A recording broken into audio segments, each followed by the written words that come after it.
In under 23 Cup, do you see Indonesia has overtook Thailand as number one in Southeast Asia? Equalises for Indonesia. What a sensational move that was by Tim Garuda. Bikin merinding pernyataan luar biasa JIJS dan Venezia jelang Indonesia versus Irak di kualifikasi Piala Dunia. Klub Serie B Italia Venezia memberikan dukungan kepada pemainnya JIJS yang mendapatkan panggilan timnas Indonesia untuk dua laga terakhir grup E putaran kedua kualifikasi Piala Dunia 2026 zona Asia pada Juni mendatang. Lewat laman resminya, Venezia mengumumkan JIJS dipanggil Garuda untuk dua laga yang masing-masing akan berlangsung pada 6 dan 11 Juni di Stadion Utama Gelora Bung Karno. Venezia turut mendoakan JIJS sukses bersama timnas Indonesia yang bertekad untuk mengunci tiket ke putaran ketiga dengan meraih minimal satu kemenangan dari dua laga tersebut. Bek Venezia FC JIJS dipanggil timnas Indonesia untuk babak penyisihan kedua kualifikasi Piala Dunia 2026. Indonesia akan menghadapi Irak pada 6 Juni dan menghadapi Filipina pada 11 Juni. Kedua pertandingan akan dimainkan di kandang sendiri di ibu kota Jakarta. Semoga berhasil Jay, ujar Venezia. JIJS menjadi satu dari 22 pemain yang dipanggil pelatih Sintayong untuk menjalani pemusatan latihan jelang dua laga krusial tersebut. Di posisi bek tengah, Jay dipanggil bersama para langganan timnas Indonesia lainnya yakni Justin Hubner, Rizky Ridho, Jordi Amat, dan Muhammad Ferrari. Andai diturunkan, laga menghadapi Irak dan Filipina akan menjadi pertandingan ketiga dan keempat bagi JIJS bersama timnas Indonesia. JIJS sadar timnya ingin segera lolos ke putaran ketiga kualifikasi Piala Dunia.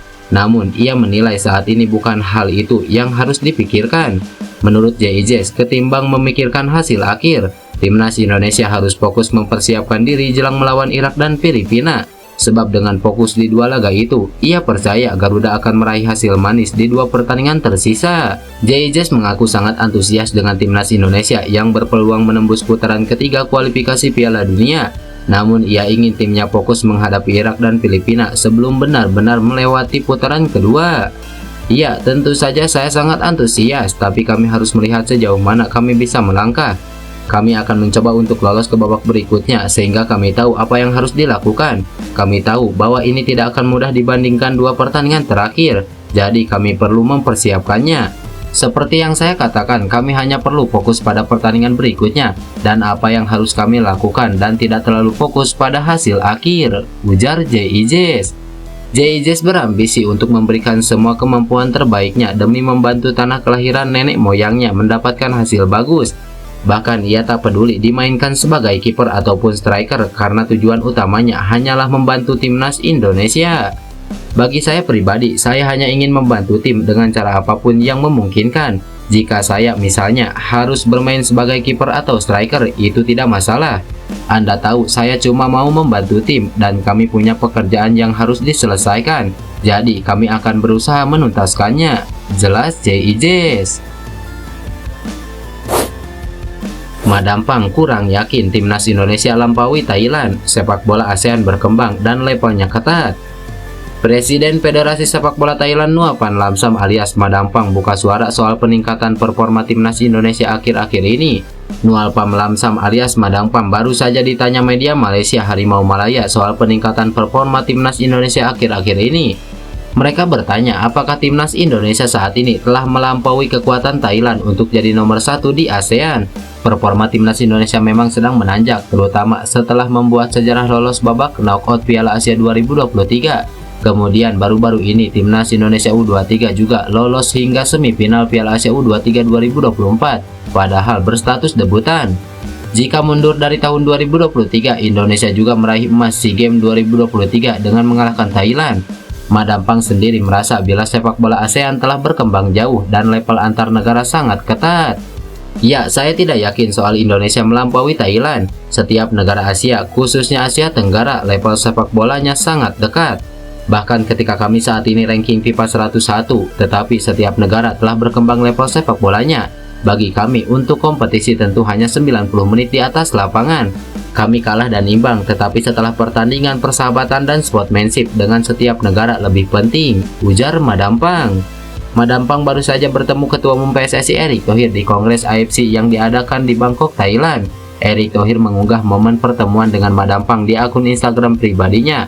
Pria yang juga menjabat sebagai Menteri BUMN itu memiliki harapan tim-tim dari kawasan Asia Tenggara bisa bersaing di level Asia. Erick juga membuka peluang kolaborasi antara Indonesia dan Thailand di masa mendatang. Momen tegang, pesawat yang ditumpangi pemain timnas Indonesia Justin Hubner hampir mendarat di laut. Pesawat yang ditumpangi pemain timnas Indonesia Justin Hubner hampir mendarat di laut. Hal itu disampaikan Justin Hubner di stories Instagram eksklusifnya.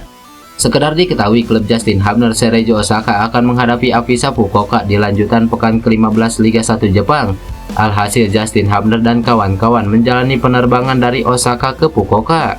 Namun, pesawat yang ditumpangi Justin Hubner kabarnya terbang keluar jalur yang seharusnya hingga hampir mendarat di laut.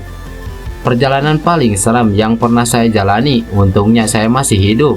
Kami hampir saja mendarat di laut, ujar Justin Hubner. Belum diketahui lebih pasti bagaimana kronologi musibah yang dialami Justin Hubner. Tentu harapannya Justin Hubner dan seluruh penumpang dalam kondisi baik-baik saja. Tenaga bek 20 tahun ini sangat dibutuhkan timnas Indonesia saat menjamu Irak dan Filipina.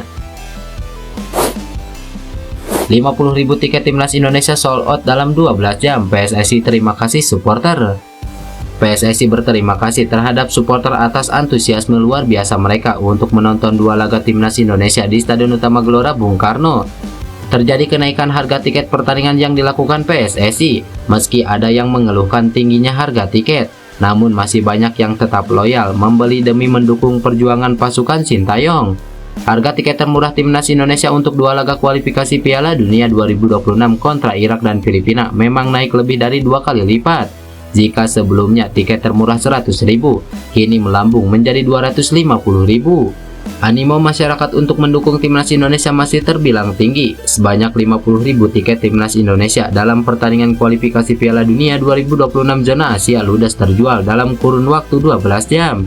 Instagram timnas Indonesia sempat dibanjiri dengan komentar dari para supporter karena memiliki kenaikan hampir 2 kali lipat. Namun nyatanya tiket pertandingan mampu terjual sebanyak 50.000 dalam kurun waktu 12 jam. Jumlah ini terbilang sangat fantastis, mengingat sebanyak 50.000 tiket mampu terjual dengan hanya membutuhkan waktu 12 jam saja. Dan kenaikan harga tersebut nampaknya tak menghalangi para supporter untuk mendukung timnas Indonesia secara langsung.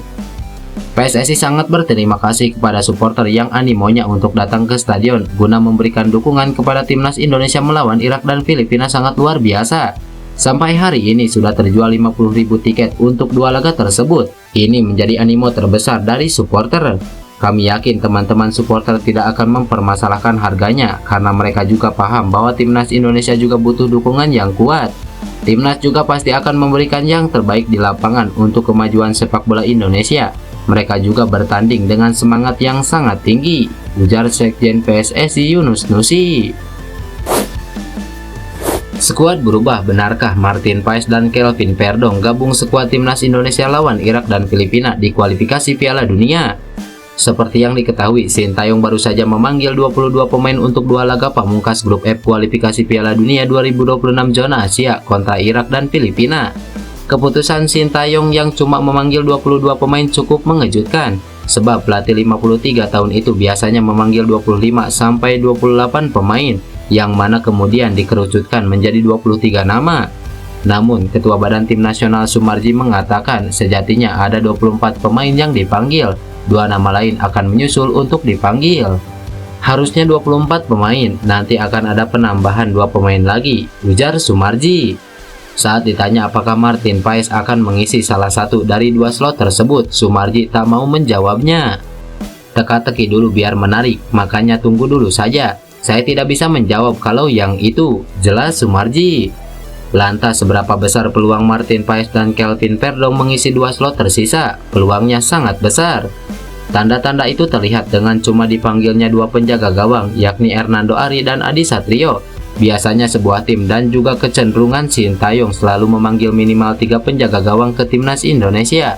Karena itu, 1 slot kiper berpotensi diisi Martin Paes. Kiper 25 tahun ini masih harus menunggu sidang pengadilan arbitrase olahraga untuk membela timnas Indonesia.